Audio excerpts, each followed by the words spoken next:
so let me see who's here. When I was invited to give this talk, I had to decide what I was going to talk about. And since most of my recent work has been pretty much classical GR, I decided to go back to something that's not that recent, but it represents a series of papers, which is a progression, which is always nice to see in talks. So there's more of a narrative rather than just focusing on one particular paper. So I'm going to be talking about supersymmetric black holes in AdS5. So let me give you some motivation for thinking about that. So one of the main achievements of string theory are the black hole entropy calculations. And these black hole entropy calculations are pretty much all applications of two-dimensional conformal field theory. And essentially, the way these calculations work is that if you take some black hole, for example, a supersymmetric black hole, and look at its near-horizon geometry, you find that its near-horizon geometry factorizes into an AdS3 factor, which arises in the form of the BTZ black hole and a sphere.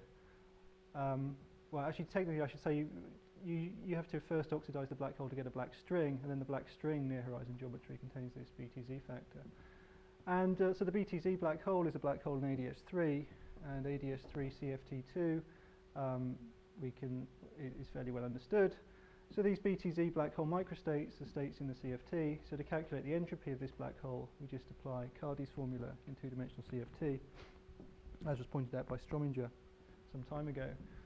So calculating the entropy of known black hole solutions in string theory, by and large, reduces to a calculation of the entropy of a BTZ black hole sitting in the near-horizon region of the full black hole solution.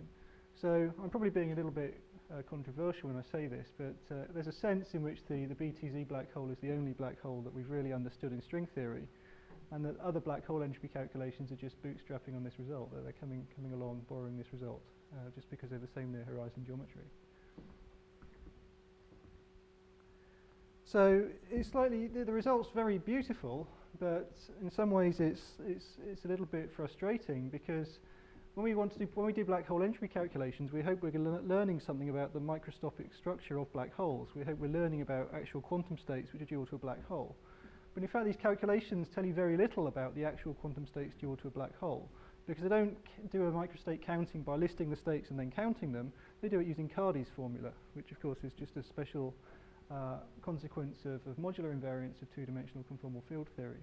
So we're not writing down states and counting them, we're just using some general formula which is specific to two-dimensional conformal field theory.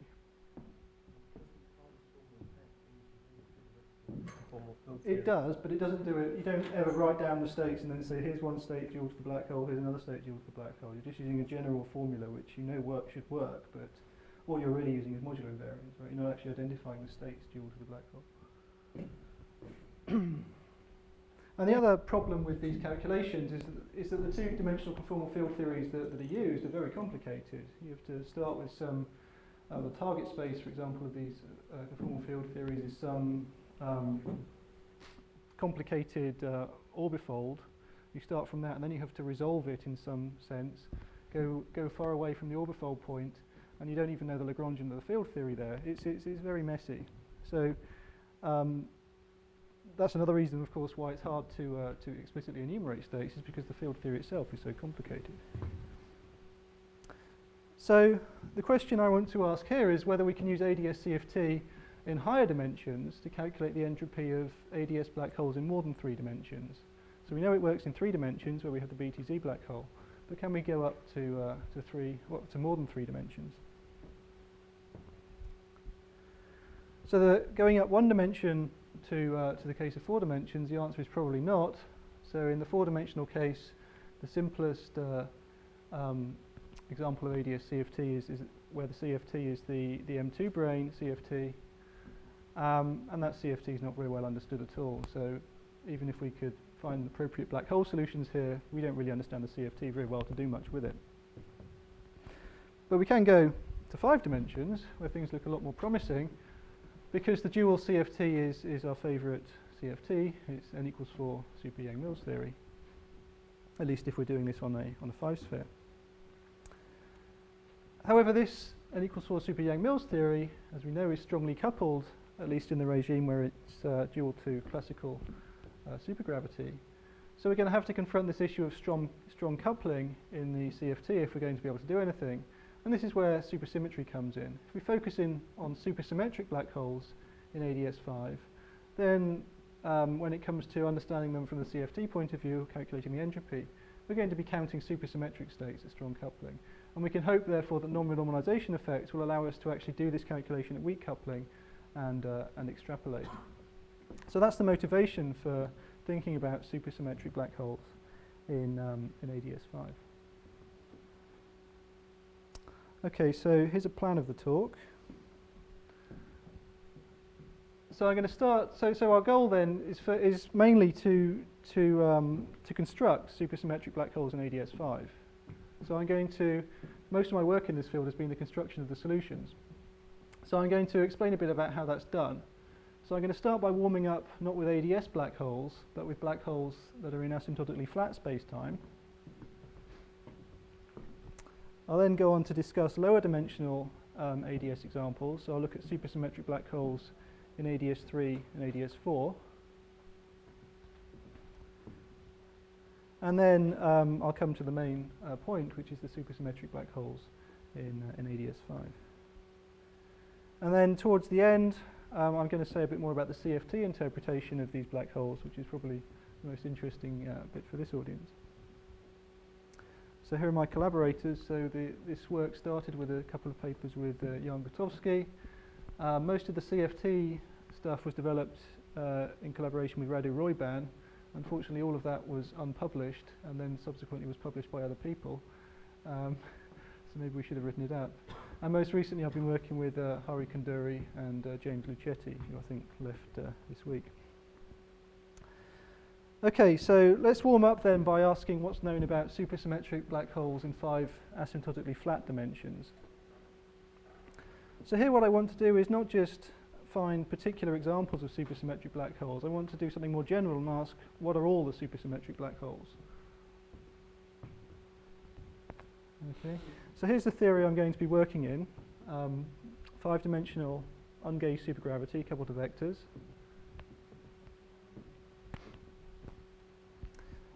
And the strategy is the following. So we're assuming we have some supersymmetric black hole solution of this theory. A supersymmetric black hole is necessarily extremal. That's a fairly general consequence of supersymmetry. And whenever one has an event horizon, one can always introduce coordinates as follows. Where's the chalk? Yeah, it emits a killing spinner, or it saturates a BPS band equivalent. So all I'm going to do is I'm going to introduce coordinates adapted to the presence of the event horizon. Where's the best place to draw this? Over there? I think that projector's in the way there. I'll go over here. So in time-honored tradition, let me draw the horizon of a black hole at 45 degrees to the horizontal. And let's take some spatial cross-section through the horizon. So this is a space-like slice. It intersects the horizon in some 3-manifold here. So this is a cross-section through the event horizon. And let me introduce coordinates x on this cross-section, on this spatial 3-manifold here. So these are the coordinates x up there. Let me define a coordinate v to be the coordinate along the null geodesics generating the event horizon. So v is defined in that direction. So now I've defined coordinates on the event horizon itself.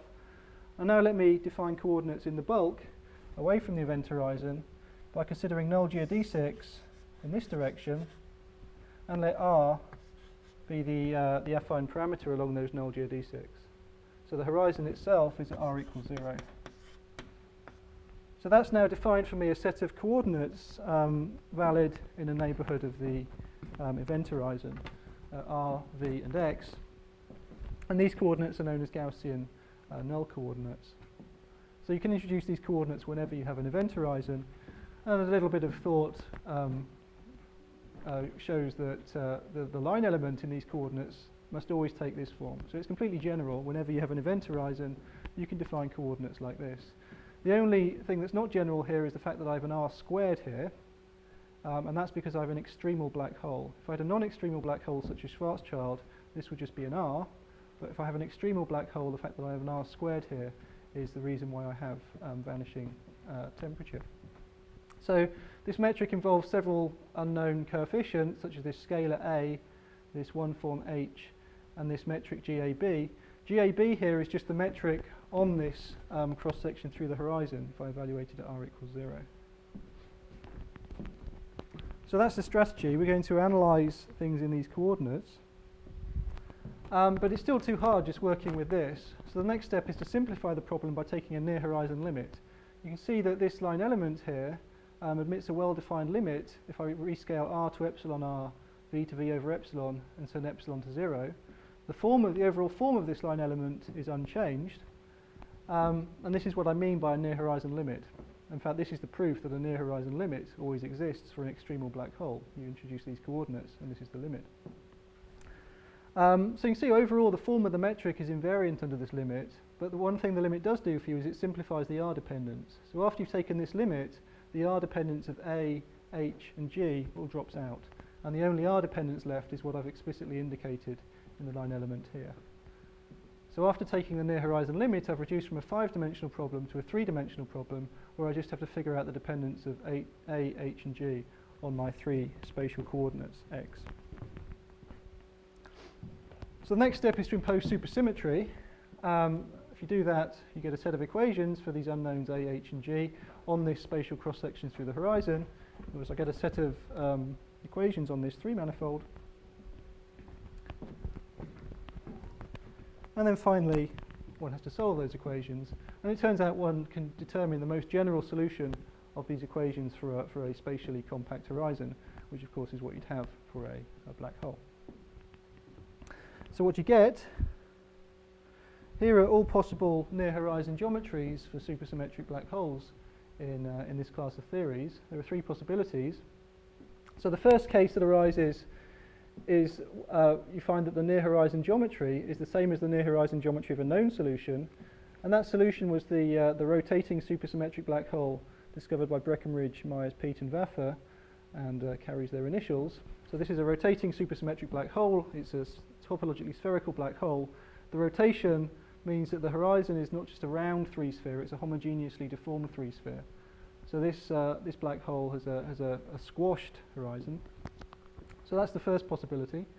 The second possibility for the near-horizon geometry of a supersymmetric black hole in these theories is just AdS 3 cross S2, in which case the geometry on the horizon itself is S1 cross S2, so it's topologically non-spherical.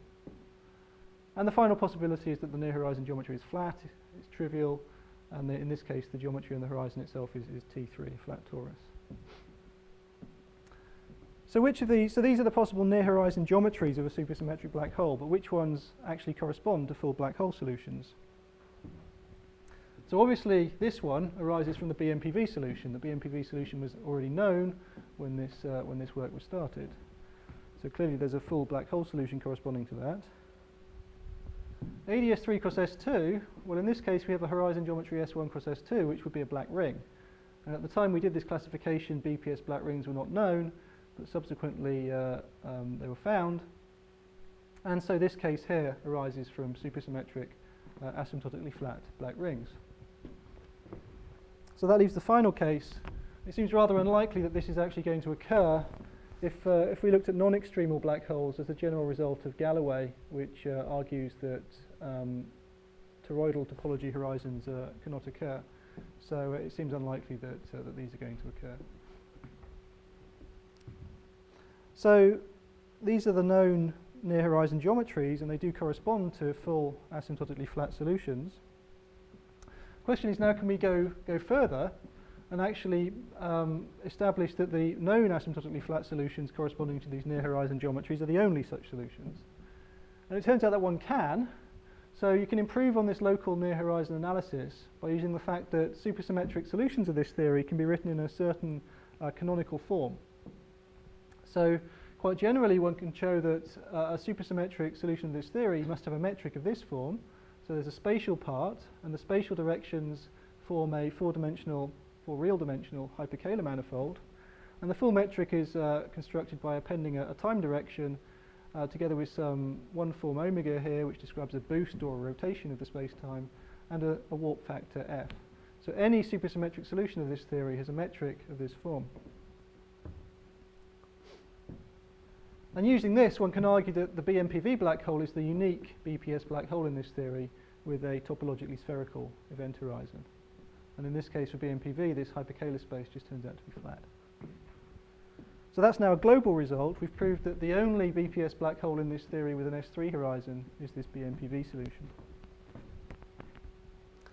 And so the final thing that needs to be cleared up here is to prove a similar result, global result for the black rings, to show that the known BPS black ring solutions are also the only BPS black rings. That hasn't actually been done yet, but I suspect it's true. So that's where things stand with the asymptotically flat case. So in the case of 5 asymptotically flat dimensions, we have a very good understanding of the spectrum of supersymmetric black holes. We have general results which show essentially that the only black holes are going to be the BMPV black hole and BPS black rings. So let's now go to the AdS case and see how things differ there. So we want to construct supersymmetric black holes in AdS. So the obvious way of tackling that problem at first is to take the Rice-to-Nordstrom AdS solution, just describing a charged, non-rotating black hole, and make it saturate the BPS bound. If you do that, unfortunately, what you find is a naked singularity. So as you lower the mass of the black hole becomes extremal, in other words, zero temperature, before it hits the BPS bound. And if you want to make it BPS, you have to go beyond extremality, which makes it nakedly singular. So that's no good. So to get a clue as to how we should tackle this problem, let's go back down to 3 dimensions, where we have this BTZ black hole, and we can ask when is BTZ supersymmetric? So that's fairly easy to understand. It turns out that the BTZ solution is supersymmetric if and only if its mass equals its angular momentum. But furthermore, we don't just want it to be supersymmetric, we want it to be a black hole, so it has to have a regular horizon. And that imposes this extra condition that the mass and angular momentum have to be non-zero. So for the BTZ to be black hole to be supersymmetric, it has to have a non-zero angular momentum. In other words, it has to rotate. If we go up to 4 dimensions, in 4-dimensional AdS, we have the Kerr-Newman AdS solution describing a charged rotating black hole in AdS.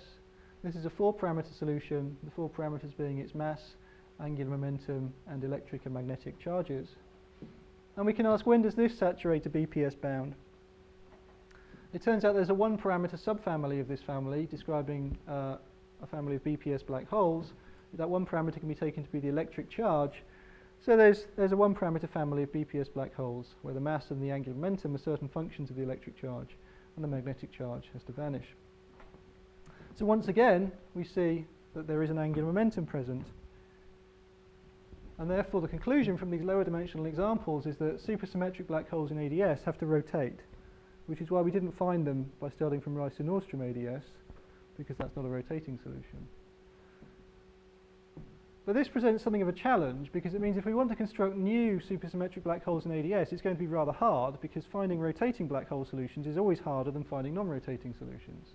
Rotating black holes typically depend on more coordinates than non-rotating ones. And that technically is the reason why finding supersymmetric black hole solutions in AdS is a difficult problem. They have to rotate. So how then did we do it? So what Jan and I did was the following a few years ago. This was the start of our story. Let's start from type 2b supergravity and reduce on a 5-sphere. And you can do that in such a way that the lower dimensional theory is n equals 1 supergravity in 5 dimensions coupled to 2 vector multiplets. So this theory has a U1 cubed gauge group. Two of the U1s come from the vectors, and the extra U1 is the graviphoton. And this is a gauge supergravity theory in 5 dimensions.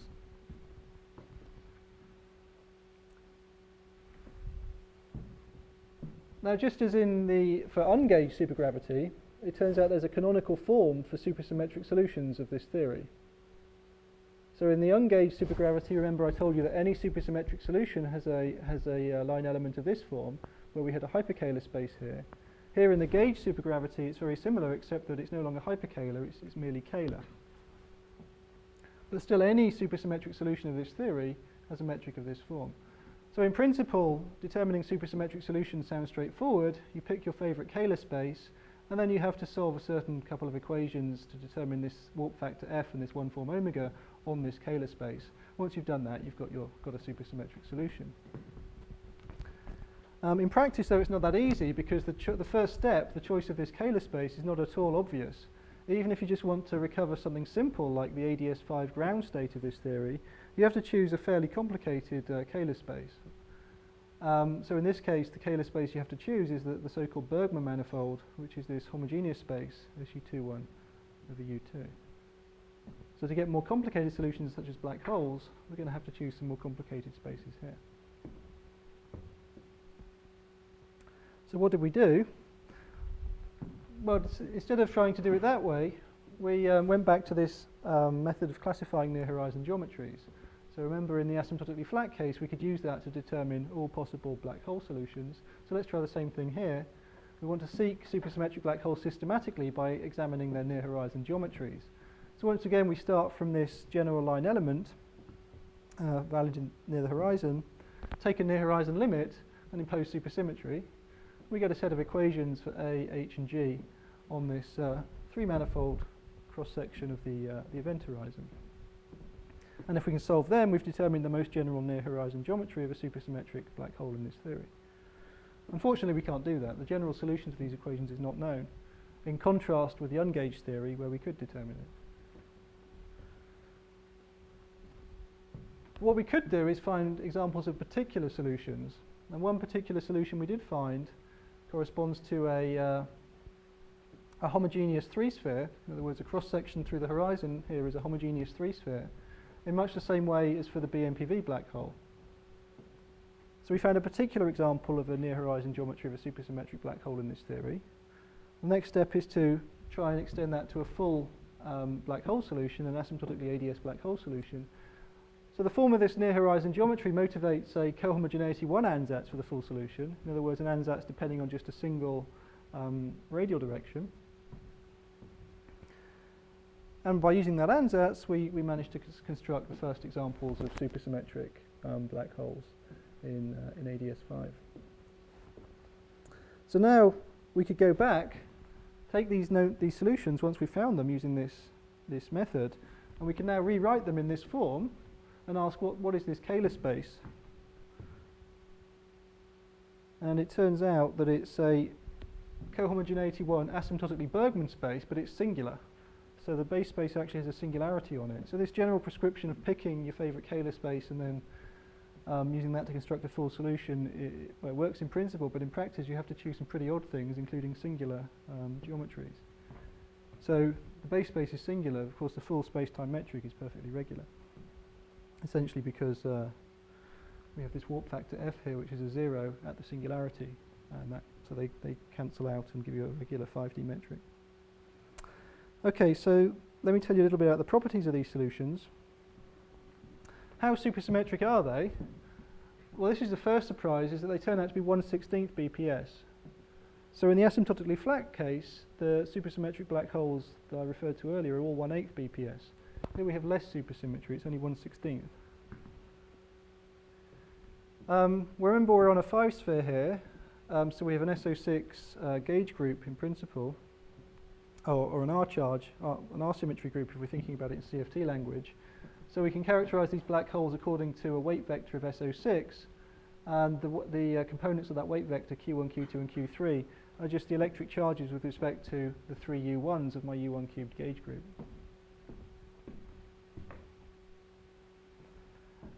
We're in 5 dimensions, so we have 4 spatial dimensions. So the rotation group is SO4, which is rank 2, which means I have to specify 2 angular momenta for these solutions. And it turns out that the 2 angular momenta, J1 and J2, are equal, and they're specified once you've determined the R charge. So that's those are the quantum numbers of the solution. They're specified by their R charge, the angular momenta are equal, and they're given as functions of that R charge. And finally, the mass is fixed by the BPS relation, which I can write out like this. So the mass is not an independent parameter. Okay, so those solutions were discovered in 2004. A bit later, a more general, well, a different family of solutions was discovered by these people. I was going to say more general, but they're not really more general, they're just different, with unequal angular momenta. And they took a completely different approach to the problem. They guessed a form of the non-BPS, for charge rotating non-BPS black holes, in the minimal gauge supergravity theory. So this is a theory with just a single U1 rather than the 3 U1s I've been using so far. So this was something of a tour de force. Of course, they didn't just guess it out of thin air. They used the form of known solutions of ungauged supergravity. They knew the form of the uncharged solutions. So they knew quite a lot, but it was still a tour de force. So these solutions are cohomogeneity 2. They depend on 2 coordinates. And they have 4 parameters. The 4 parameters are the 4 conserved charges of this theory, which are the mass, the 2 angular momenta, and the electric charge. So they found a 4-parameter solution of rotating non-BPS black holes. But you can take a BPS limit. When you take a BPS limit, you get a 2-parameter family of BPS black holes of this theory. And perhaps surprisingly, what they found is that the 2 parameters can be taken to be the 2 angular momenta, and they can be independent. So the solutions that Jan and I found had equal angular momenta, these solutions have unequal angular momenta. So it's a different family of solutions.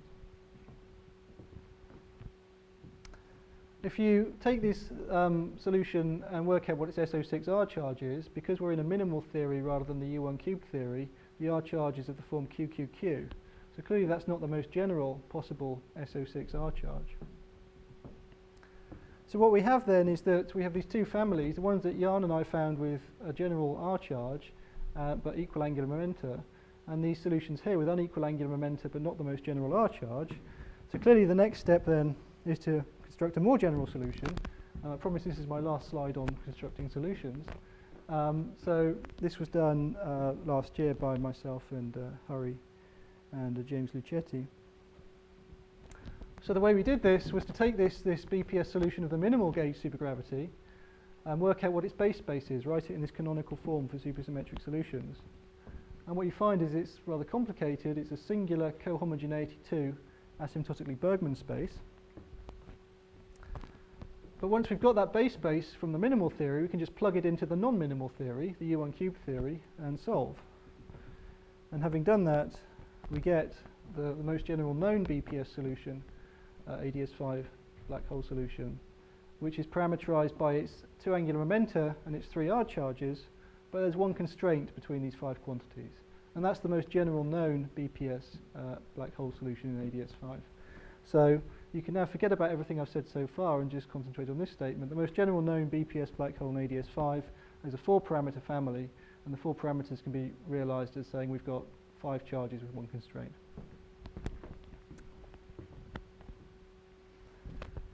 Now, on the basis of what we know from the minimal theory, in the minimal theory we lost 2 parameters when we went to the BPS limit. So here in this theory we'd expect to gain 2 parameters when we go to the non-BPS limit. And that makes sense because we get 1 parameter from relaxing this constraint and then the other parameter from relaxing the BPS bound.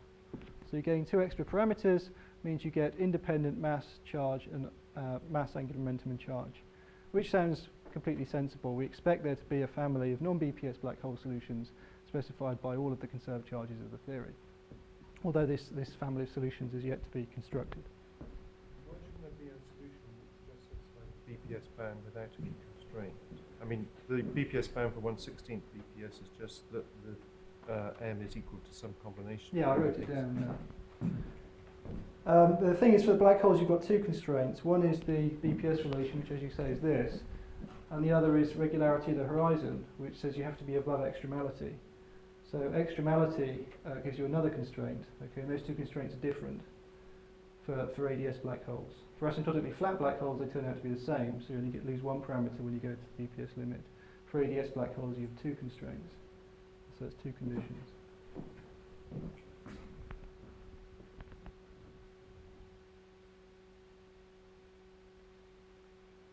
Okay, so we expect there to be a more general non-BPS version of this solution, which is characterized just by its independent conserved charges, mass, angular momentum, and R charge.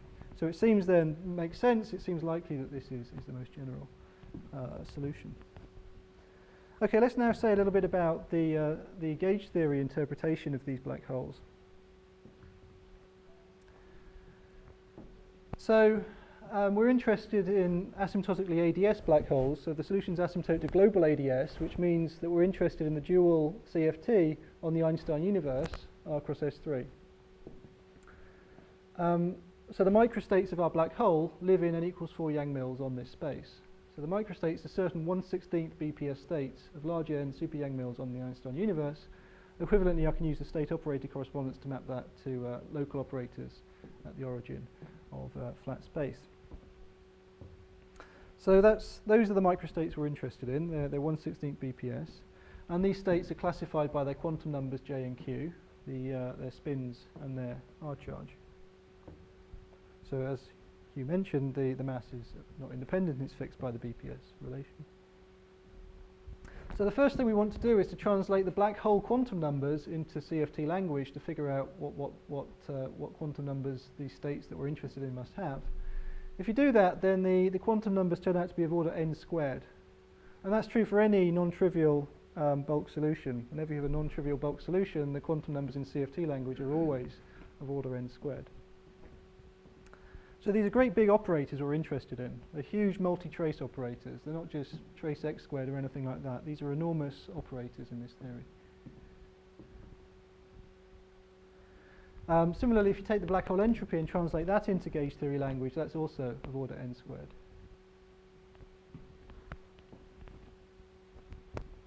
So the goal then is the following. To do an entropy calculation, we want to count all 1/16th BPS states in this theory with the same quantum numbers, which are of order n squared, as the black hole, and reproduce this entropy, which is also of order n squared. That's the problem. Okay, I'm going to say a bit more about that later, but let me just highlight a puzzle first. So in the CFT, the 1/16th BPS states have they have independent angular momenta and R charge. Okay, there's no relationship between them. But for the black holes, remember, these BPS black holes we've discovered do have a constraint between their angular momenta and their R charge. So that seems rather puzzling. Why is there this constraint for the black holes when there's no sign of it when we look at BPS operators or states in the CFT? At first, well, it may suggest, in fact, that there's a more general family of supersymmetric black holes, more general than the ones we've constructed, for which J and Q are independent. Perhaps we haven't found the most general family of supersymmetric black holes. But as I've argued, that would be rather strange, because if there were a more general family, it would be specified by J, Q, and some other parameter, but then we gain two parameters if we make it non-BPS. So if we made it non-BPS, we then have a non-BPS solution that was specified by more than just the conserved charges of the theory. On the basis of the solution we already know about, we expect there to be a non-BPS solution carrying all the conserved charges of the theory. Hence, if there's a more general BPS solution, there should be an even more general non-BPS solution, which would therefore require more than just conserved charges to specify it. And at first sight, that sounds rather odd. But in fact, it's not that odd, because such black holes are known in the asymptotically flat case, and they're black rings. So when one considers black rings with non-trivial gauge fields, it turns out it's no longer good enough just to specify conserved charges to specify the ring. You also have to specify non-conserved things such as dipole moments for the gauge field. So maybe what this puzzle is telling us is that there may be BPS black rings in AdS5. So is that really the case? So this was investigated by Hurry, James and I last year. So we go back to this issue of near horizon geometries. I said that we don't know the most general near horizon geometry for a BPS black hole in AdS5. We couldn't solve the relevant equations, but we can solve them if we put in some extra assumptions.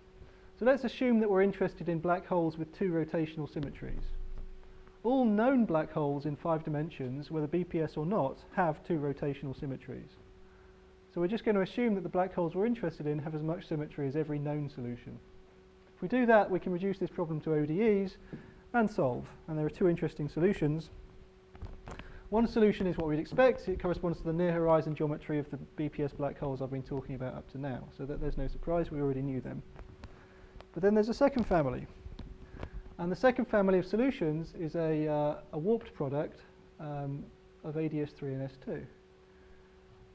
And the horizon in this near horizon geometry has topology S1 cross S2, which looks like a black ring. But unfortunately, it's not regular. It has a conical singularity. And there's no way of eliminating this singularity unless you turn off the cosmological constant, in which case the near horizon geometry just reduces to the AdS3 cross S2 near horizon geometry of a BPS black ring in the ungauged theory. So what this seems to be indicating is that if we start in the ungauged theory with a BPS black ring and then try and turn on a cosmological constant to go to the gauged theory, there's no way of keeping this BPS ring in equilibrium without supplying some extra force in the form of a conical deficit membrane in the disk in the interior of the ring, and that holds the ring in equilibrium in the presence of a cosmological constant, and that's where this conical singularity comes from. So there are no regular AdS black rings, at least with two rotational symmetries. So there are no BPS AdS black rings. Now there's a surprise coming out of this, and that's what it's interesting to look at what happens if you oxidize these singular geometries to 10 dimensions. If we go up to 10 dimensions by lifting up on a 5 sphere, is that a question? The AdS black rings are not regular does not necessarily mean you have to include these states in the counting of your CFT. You mean? It doesn't mean that the CFT is not counting these geometries. I think it does, because the conical deficit here would correspond to putting something else in, and we haven't put anything else in. Another way of saying it is they're not really solutions because they've got conical singularities. They're singular solutions, but it doesn't mean that the CFT is not counting. Well, okay, but if you're going to allow singular solutions, then I think there's going to be all sorts of junk. No, I'm trying. But here we have a very good resolution to your problem. we have a very good understanding of this singularity, and that is that the ring itself is not in mechanical equilibrium, and we need to put something else in to hold it in place. Okay, and that's not what we're interested in. We're interested in what black holes there exist, not what black holes with additional support are there. Okay, we don't want to put additional things in to hold them in place. I mean, obviously, if you allow things to hold black holes in equilibrium, there are lots more possibilities than what I've been mentioning. But then you have to worry about what the CFT description is of the additional matter you've introduced to hold them in place. In fact, in this case, I think it would be unphysical because this singularity would have a negative tension, I think. So I don't think there's a problem there. So anyway, we have these singular near horizon geometries. So let's oxidize them to 10 dimensions by lifting up on this 5 sphere. And in 10 dimensions, we'll then have a warp product AdS3 cross some 7 manifold M7, which is a product of this 2 sphere with our 5 sphere. And this 2 sphere, of course, is still singular. So we have a singular 10-dimensional geometry. Not very interesting so far. But it turns out that this solution is locally isometric to a solution that was discovered just a few months earlier by Gauntlet and collaborators. So they were interested in, for completely different reasons, in classifying AdS3 solutions of type 2b supergravity, which will have a warped product structure of precisely this form. It turns out our solution locally is isometric to their solution. Furthermore, they showed that their solution can be made globally regular as long as you choose the topology of this space appropriately. So for us, it has to be S2 cross S5, which is always singular, but they showed that there are infinitely many possibilities for the topology of this space for which the solution is actually globally regular. So in other words, we can make our solution regular by lifting it to 10 dimensions and changing the topology whilst keeping the geometry fixed. Of course, if you do that, then if you make it regular, then since it's no longer S2 cross S5, it no longer has this nice product structure, you can no longer reduce it down to 5 dimensions. So you lose any interpretation in terms of 5-dimensional black holes. But what it could mean is that there could be a new family of black hole solutions in 10 dimensions that has no 5D interpretation. In AdS CFT, of course, we're not instructed to work in 5 dimensions. We have to look at 10-dimensional solutions that are asymptotic to AdS5 cross S5. And there's no reason why we should be able to discover all of the interesting solutions by just working in gauge supergravity. So it could be that these infinite family of regular solutions, or some of them at least, could correspond to near horizon geometries of a black hole in 10 dimensions, which is asymptotic to AdS 5 plus S5, but which cannot be reduced to 5 dimensions. It has no 5D interpretation. So that's a possibility. So let's come back to this puzzle then. So I've just mentioned one possible resolution of this puzzle. There may be new black hole solutions in 10 dimensions that are BPS but cannot be reduced to 5 dimensions. That's one possible resolution. Another possibility is that maybe this assumption that of 2 rotational symmetries is too strong. As I've said, this is obeyed by all known black hole solutions in 5 dimensions, but there's no general result that says that you have to have 2 rotational symmetries. So perhaps that's too strong. Another possibility that people haven't thought about much is the possibility of non-abelian BPS black holes in AdS5. Everything I've said has been working within an abelian gauge supergravity. It could be that there exist more general BPS black holes in AdS for which non-abelian fields are involved in some essential way. Or maybe we do know the most general black hole in AdS and it's something about the CFT that we don't understand.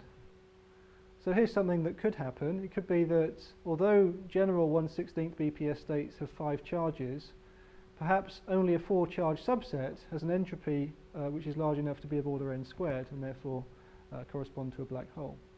And that was investigated by these people. So we still don't know which of these is correct. Okay, so let me now say something about the entropy calculation for these black holes in CFT.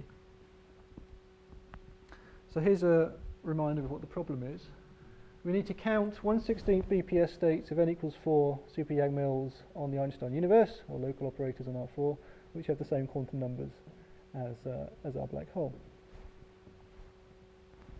So the black hole entropy is of order n squared. Now it's fairly easy to see. Well, in CFT, we can classify states into primaries and descendants, depending on whether or not they're annihilated by appropriate generators of the conformal or superconformal group. But it's fairly easy to see by writing down partition functions that if you're going to get a big entropy, although the black hole states are typically descendants, if you're going to get a big enough entropy to give you this, then you're going to need a large entropy in primaries. Going from primaries to descendants doesn't generate a lot of entropy. So if we're going to get such a large entropy, we also need a large entropy in primaries. So let's just play around with primaries and we can learn something. We can learn why BPS black holes in AdS5 have to be 1/16 BPS. Let's think about the 1/8 BPS states. So 1/8 BPS primaries are well understood. They're built from, if we write the n equals 4 theory in n equals 1 language, we have chiral superfields X, where I runs 3 of them, so I runs from 1 to 3, and we have a vector superfield W. So we have these 4 superfields, and all 1/8 BPS primaries are built from these. Commutators, so these are n by n matrices, they're in the adjoint of SUN. Commutators of these matrices give descendants. So as far as primaries are concerned, we can treat X and W as commuting. And since they're commuting, they can be diagonalized, which gives us of order n degrees of freedom, since they're n by n matrices. And with that, it's easy to see that if you have a primary of length n squared, then the entropy of such objects is only n log n. Whereas for a bulk horizon, we need the entropy to be of order n squared. So the entropy in the 1/8 BPS primaries is too small to give you a horizon in the bulk, and that's why there are no 1/8 BPS black holes. And that's why these black holes we found were 1/16 BPS. Okay, let's go on to the weakly coupled field theory. So remember, the hope was that we could, because everything was supersymmetric, the hope was that we could extrapolate an entropy calculation from weak coupling to strong coupling in the CFT. That's essentially what people did for all of the string theory black hole entropy calculations in the 90s. So this precisely is what we need to do. We want to start at weak coupling, and what we need to do is identify the operators in the short 1/16 BPS multiplets that cannot become long as we increase the coupling. And we have to count them. Because of course if they become long, then they no longer become BPS, so their mass becomes above the BPS bound and they no longer have the same quantum numbers as the black hole. No, but that's not actually going to be so important for what I'm going to say. But even, well, I think that would be a sub-leading issue, but unless you know of important counterexamples. I think the general expectation is that if they can become long, then they will. Yeah. Some perturbative calculations which suggest it may not happen, but I agree they're only to a finite order. Yeah. Anyway, this is too hard. So the problem is it's too hard just to look at the BPS, 1/16 BPS states and just say, figure out which are going to become long or not. At least no one's done it yet. It's a non-trivial calculation. So instead of doing this, what we'll do is we'll count everything instead. So we'll count everything at weak coupling that's in a short multiplet, irrespective of whether or not it can become long. And this is essentially what people have done in the past for other black hole entropy calculations. They didn't worry too much about this issue of multiplets combining. If you do that, unfortunately it gives the wrong answer. The entropy is too large. But what you do find is the correct scaling of the entropy with the charge for large charges. And this is kind of reminiscent of the fact that of the famous result that the entropy for a Schwarzschild black hole is 4/3 the entropy of the free energy of a Schwarzschild black hole is 4/3 of that for the finite temperature gauge theory at weak coupling. So the gauge theory knows about these black holes. It gives you the correct scaling, but it's just given you too much entropy. And that must be because of this issue. It must be because we've overcounted. There must be some of this multiplet combining going on. So let's try and do something a bit more sophisticated, or let's let these people do something more sophisticated, because they're sophisticated people. So let's instead work with something fancy, a superconformal index. So a superconformal index is something that's defined to have a vanishing contribution from states in short multiplets that can combine into long ones. That's essentially what it means. So these people calculated all possible superconformal indices for the superconformal group, and then they calculated it. And unfortunately what they found is that their superconformal index is independent of n at large n. Remember, the black hole entropy is of order n squared. So there's a sense then in which this index does not see black holes. It doesn't seem to know about the black holes. So is that a contradiction? Well, no, not really, because this index doesn't just count states with the same signs. It counts bosonic and fermionic states, roughly speaking, with opposite signs. So what has to be going on here is that there's essentially, well, there's roughly the same number of bosonic and fermionic BPS states due to the black hole. And when we calculate this index, because it's counting with signs, there's a big cancellation, and the answer we get is independent of n. Again, this is rather different from previous black hole entropy calculations. In previous entropy calculations, these signs haven't mattered, and when you calculate the index, you get the same answer as the entropy. Is that really a separate issue to the issue of long multiplets versus short multiplets? Yeah, well, okay, so it's saying that the superconformal index is the wrong thing to be counting, and that really you want to count things in short multiplets that can't become long. But I guess what I'm saying is that in previous black hole entropy calculations, these subtleties haven't mattered. But here it seems they do. But logically, it could be accounted for by states that can become long, don't, right? Can become long, but yeah, that would be another possibility. But again, that would be, I think that would be very surprising, wouldn't it? You've got a vast number of states that can become long, but don't. I mean, ideally you need a better index. Well, they claim to have constructed all of the indices. Yeah, I appreciate that. But what they do say is that I mean, their calculation is essentially just group theory. Constructing indices is just group theory, and so they say that maybe one could learn more by actually putting in more about the dynamics of the theory. They say by looking at, say, studying the chiral ring of the theory, you might be able to learn a bit more. But they haven't actually done anything else since then, so obviously it can't be that easy. So that's kind of where we are at the moment as far as the microstate counting is going. Okay, so let me summarise. Am I 40 minutes early, or am I supposed to speak until 12? Whenever you want to stop. Okay, right, I'm going to stop in a minute then. Wow. So summary, there's a 4-parameter family of 1/16 BPS black holes in AdS5. There's a puzzle as to why this family only has 4 parameters, and the homework assignment is how do we calculate their entropy using n equals 4 super Yang-Mills? Thank you.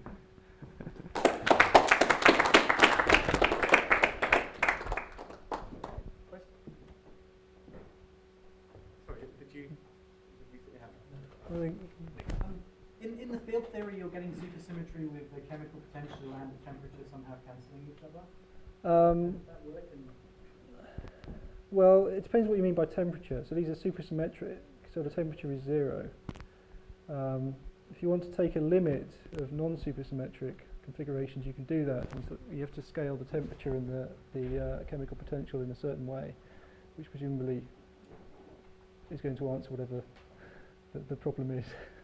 But I'm just wondering if you're doing that, whether you can see how many parameters, how many ways there are of keeping supersymmetry. Yeah, I think, yeah, there are. I mean, there are different ways of keeping supersymmetry depending on which, because it's only 1/16, so obviously there are lots of different ways it could be 1/16 BPS. But I guess in some sense all of them are going to end up being equivalent. But yeah, it's just this kind of thing was looked at by these people in their paper, so that they had the chemical potentials and the R charges for the R charges and also temperature there. Is your counting of operators one where you have to take into account trace identities? No, they're multi-trace. Yeah, well, counting traces is the wrong thing to do because they're so big that you just don't want to use traces. So you have to. You can construct these partition functions, but they're much simpler if you don't have to take into account. Yeah, so there's a lot of work being done on this by Maharoni and Minwala and various people, and they've constructed these partition functions for any value of n. Obviously, but yeah. I'm just wondering whether or not the actual trying to make the correspondence, which you said is large n, whether or not these effects would be significant. I think writing the operators as traces is just not useful for things that are this big. No, I appreciate you don't want to write them as traces, but it's a question of what you're counting. Right? The partition function, taking into account finite n effects, usually has an integral over the group space. It's harder to evaluate, but you can do some saddle point counting. But the result, if you just assume n is effectively infinite, and no trace identity, the partition functions are much simpler. Yeah, I think in these calculations, well, actually, I'm not sure quite what they're doing, but they're at large n. Well, it all comes down to a matrix model at large n is how they actually work out, which presumably is related to this integral over the group space. I think that's where the matrix model comes from.